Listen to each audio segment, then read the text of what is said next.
രാഹുൽ മാങ്കൂട്ടത്തിൽ പ്രതിയായ ആദ്യ ബലാത്സംഗ കേസിലെ അതിജീവിതയ്ക്കെതിരായ സൈബർ ആക്രമണത്തിൽ അഡ്വക്കേറ്റ് ദീപ ജോസഫിനെ നിർത്തിപ്പോരിച്ച സുപ്രീം കോടതി. നിങ്ങളൊരു അഭിഭാഷകയല്ലേ എന്ന് കോടതി ചോദിച്ചു. എന്തിനാണ് ഇത്തരം ഭാഷ ഉപയോഗിക്കുന്നത്?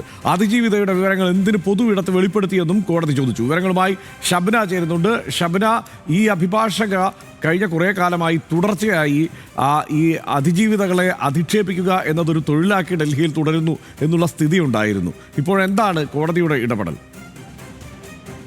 ഈ സൈബർ ആക്രമണവുമായി ബന്ധപ്പെട്ട് രജിസ്റ്റർ ചെയ്ത കേസിനെ തുടർന്നാണ് ഇത്തരത്തിലുള്ള ഒരു പരാമർശം സുപ്രീം കോടതിയുടെ ഭാഗത്തു നിന്നുണ്ടായിട്ടുള്ളത്.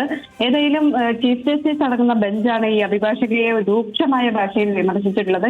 എന്തിനാണ് അതിജീവിതയുടെ വിവരങ്ങൾ പൊതുയിടങ്ങളിൽ വെളിപ്പെടുത്തിയത് എന്നതായിരുന്നു കോടതിയുടെ ചോദ്യം.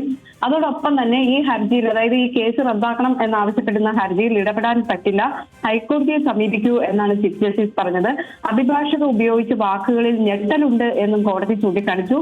അതോടൊപ്പം തന്നെ കേരള ഹൈക്കോടതിയെ സമീപിക്കാൻ എളുപ്പമാണ്. രാജ്യത്ത് ഡിജിറ്റലൈസേഷൻ നടപ്പാക്കിയ ആധുനിക കോടതിയാണ് കേരള ഹൈക്കോടതി. ഡൽഹിയിൽ ഇരുന്ന് തന്നെ കേരള ഹൈക്കോടതിയെ സമീപിക്കാം എന്നും കോടതി പറയുകയും ചെയ്തു. മറ്റൊന്ന്, അതിജീവിതയുടെ പേര് വെളിപ്പെടുത്തുന്ന ഒന്നും പോസ്റ്റിൽ ഇല്ല എന്നതായിരുന്നു അഡ്വക്കേറ്റ് ദീപ ജോസഫിന്റെ വാദം. കുറ്റം ചെയ്തുവെങ്കിൽ പ്രോസിക്യൂഷൻ നടപടി നേരിടാമെന്നും ദീപ ജോസഫ് പറഞ്ഞു.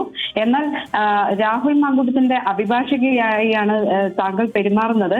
അതിജീവിതയുടെ ഭർത്താവ് അഭിഭാഷകരോട് പറഞ്ഞ വിവരങ്ങൾ സാമൂഹിക മാധ്യമങ്ങളിൽ എഴുതുന്നത് പ്രൊഫഷണൽ സമീപനമാണോ എന്നതായിരുന്നു കോടതിയുടെ ചോദ്യം.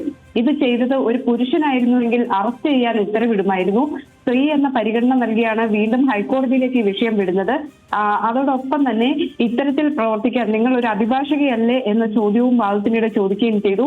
എന്തിനാണ് ഇത്തരം ഭാഷ ഉപയോഗിക്കുന്നത് എന്നതായിരുന്നു കോടതിയുടെ ചോദ്യം. നിങ്ങൾ എടുത്തു പറഞ്ഞത് നിങ്ങൾ ഒരു വനിതാ അഭിഭാഷകയല്ലേ, എന്തിനാണ് ഈ അതിജീവിതയുടെ വിവരങ്ങൾ പൊതുയിടങ്ങളിലേക്ക് വിട്ടത് എന്നതായിരുന്നു കോടതി ചോദിച്ചത്. റൈറ്റ്, ഷബ്നയാണ് വിവരങ്ങൾ നൽകിയത്.